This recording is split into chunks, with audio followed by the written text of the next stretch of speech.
That's a big bodied sucker. 250-pound deer. And a 6'8" Western just laid him out. Thank you, Lord Jesus, for that. This is a blessing right here. My best bow buck today. Best part is my dad's sitting there with me. That's what hunting's all about. Look at that band. Oh, man. Kill it. No, this is my 6th band, I think, in my life, but I've killed 2 in 2 days. 6 in my life. The North 40 buck. Oh my God, I should have shot that deer last year. I think that's the farthest shot I've ever taken on a buck. This is a deer of a lifetime for me. An absolute deer of a lifetime.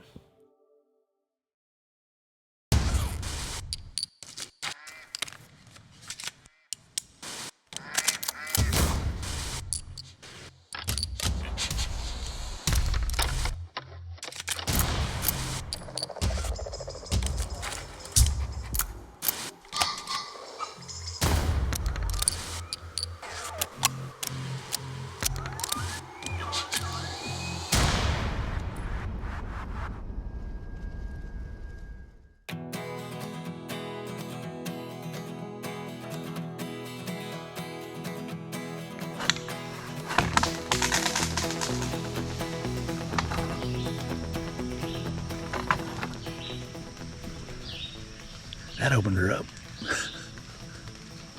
It's crazy how one limb can take up that much cover. Holy cow.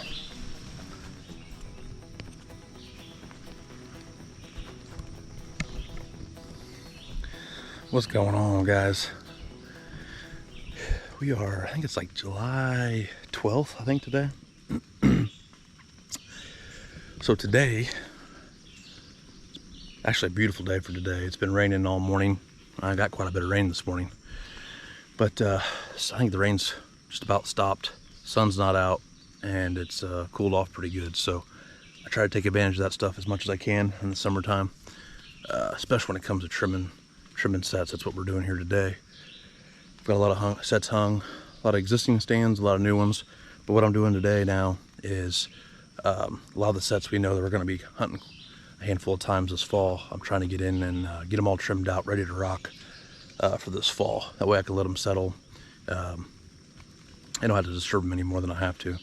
It gives them a couple, 3 months there to calm down, be ready to rock come early fall, November. But I don't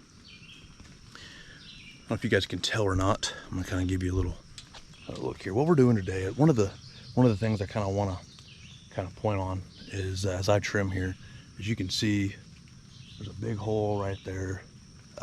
As a videographer and as a bow hunter, it's very important that you have plenty of cover, but then also from the filming side of it, in a bang situation, if the communication between you and your shooter isn't real good, whether you guys can't hear each other or you're just, that's now or never type deal.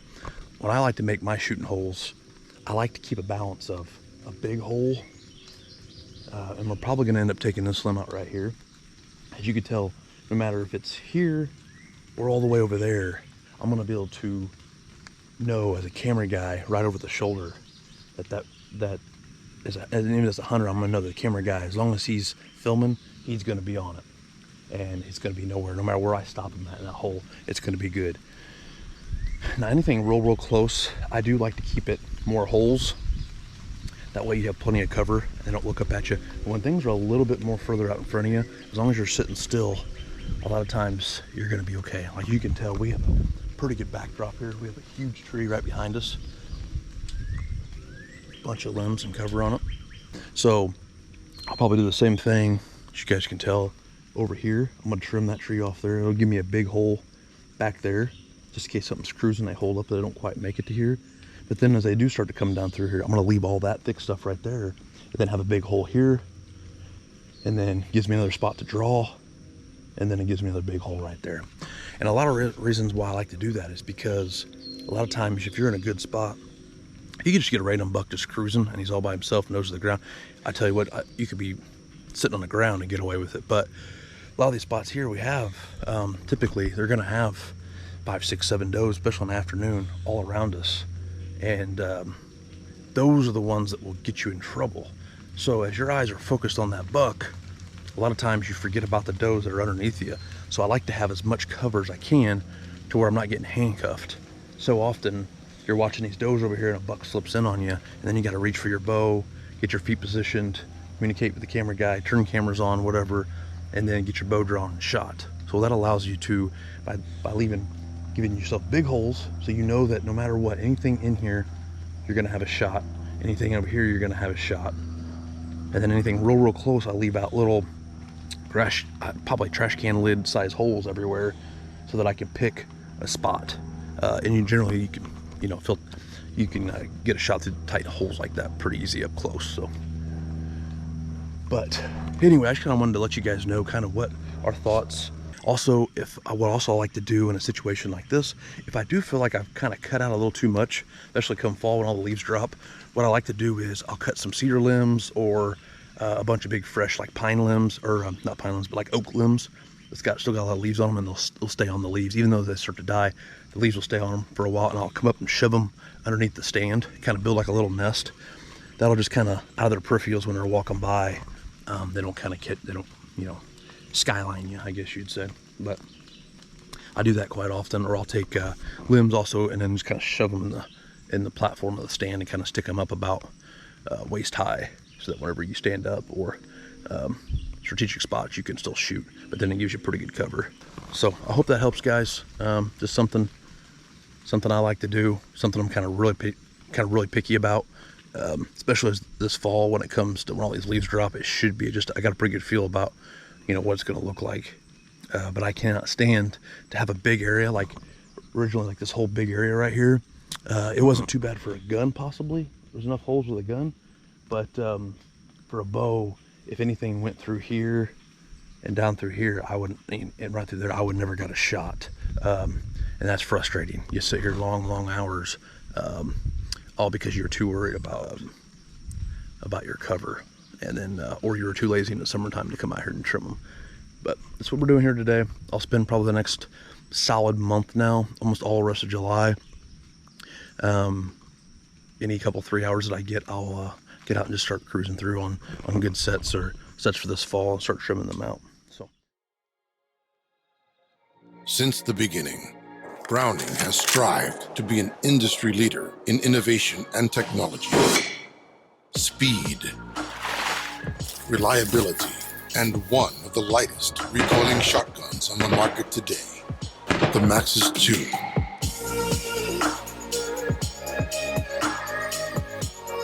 Browning, the best there is.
We just climbed down. It's midday. We're in Kansas. It's day 2. We had a lot of action before daylight, but it slowed way down. So we had planned to sit all day, but everything slowed way down. So we're gonna just climb down midday, and we're gonna go in a different spot for the evening. But anyway, I just had to show you guys. This place is tore up. I've been looking over this huge scrape all morning, and then the other buck we saw, the second buck, was kind of a decent buck. It just was hard to get a look at it. It was so dark.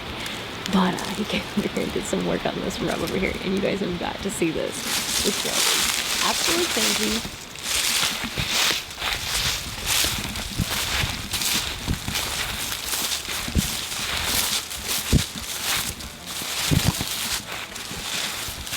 Look at this. If that doesn't get you pumped up, I don't know what will. That is absolutely nuts. Like, I know it should be leaning a little bit, but I'm 5'2", and it's like almost as tall as me. This is absolutely insane. I've never seen a tree like that before. Ever. It's just crazy. Gosh. He's gotta love Kansas. The sign is so aggressive out here. Oh, that's what gets us coming back. Man, I hope I run into the sucker that did this.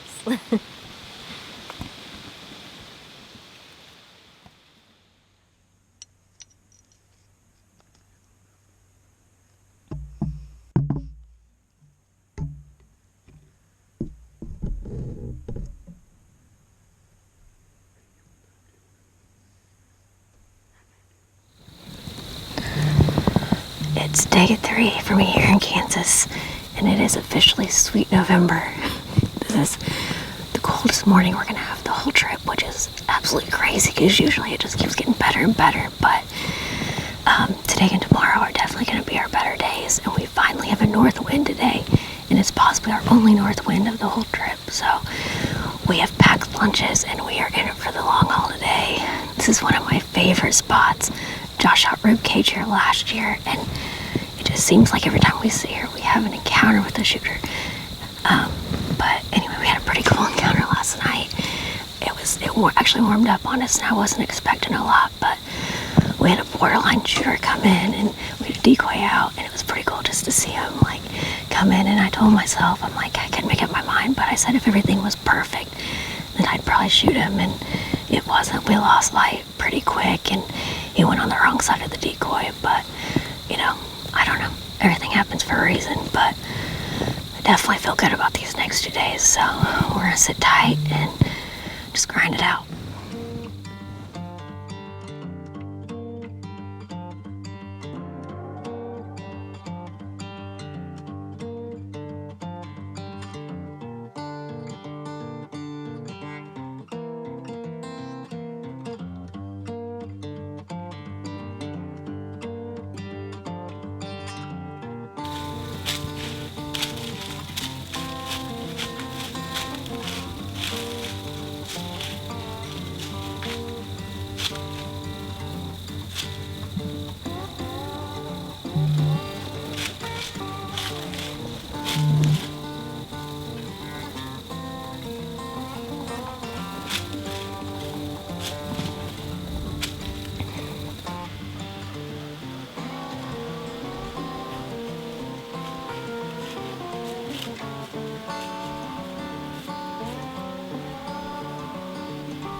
All right, so next morning, we knew we were going to give him plenty of time, and our plan was just to stick it out in the stand yesterday and sneak down after dark. As the last time Josh seen him, it was about 70 yards, and it was through some really thick stuff, and we thought he wanted to come back that way, but we never did see him.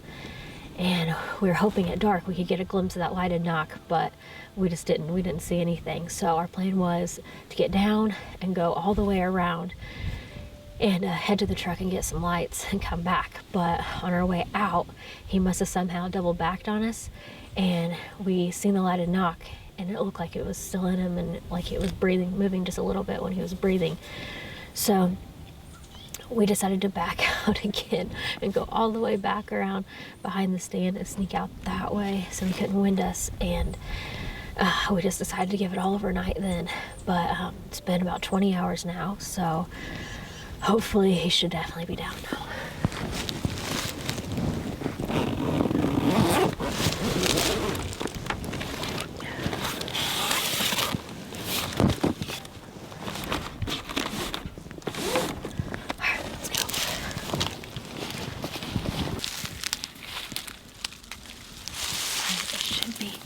Somewhere in here is where it looked like, and we were down in there, walking out, sneaking out that bridge there. But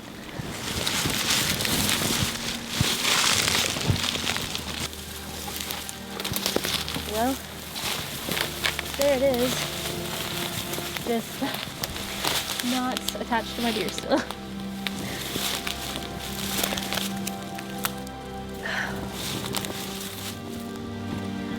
Put this thing down real quick.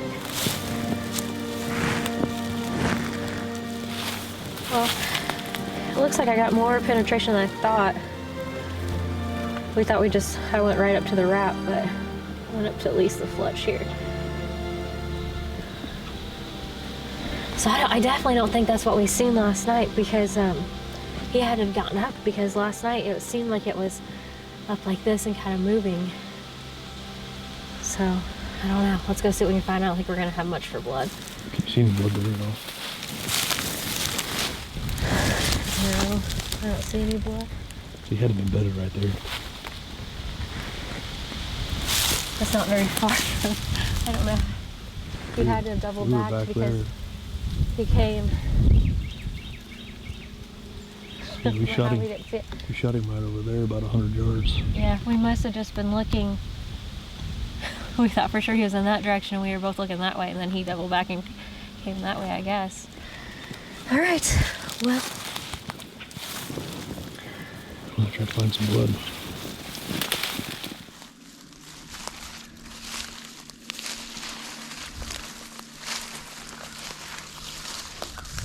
Well, this buckflesh stuff is thick.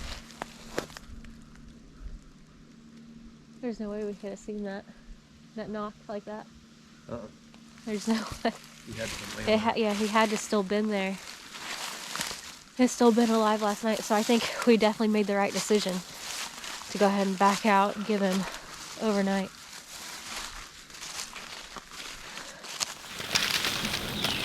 I can smell something, Kristen. I know. Was that him right there? Is that him, Josh? Where? Right down there. It is. That is him? That's him. There he is. Gosh, gotta be careful. You'll fall down these rocks. Oh, What? I just got to him. Gosh. Are you okay? Hold the camera. I'm just worried about me falling. Holy cow, I told you it was a good one. Josh wasn't lying. He's bigger than I thought. For sure. Oh, dang though, the stinking coyotes. Yeah, let's shoot his whole back end off.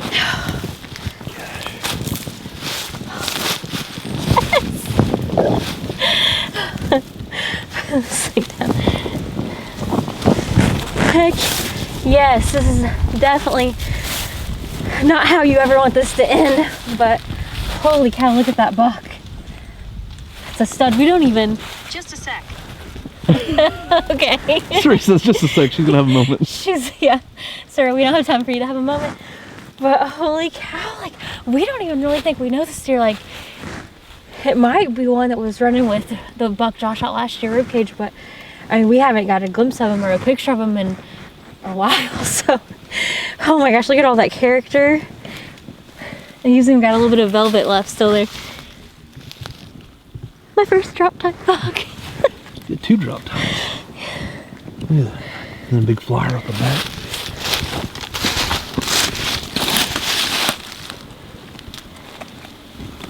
Oh yeah, Kristen. That's dandy.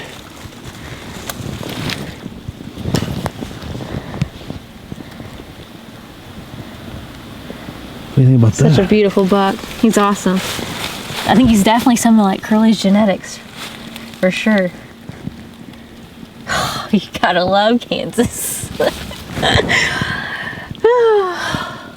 Super blessed to take this deer, and just an awesome buck, but you know, the coyotes got to him, and that's just never how you want it to go. I mean, we would have loved to have taken home the rack and, you know, freezer full of meat, but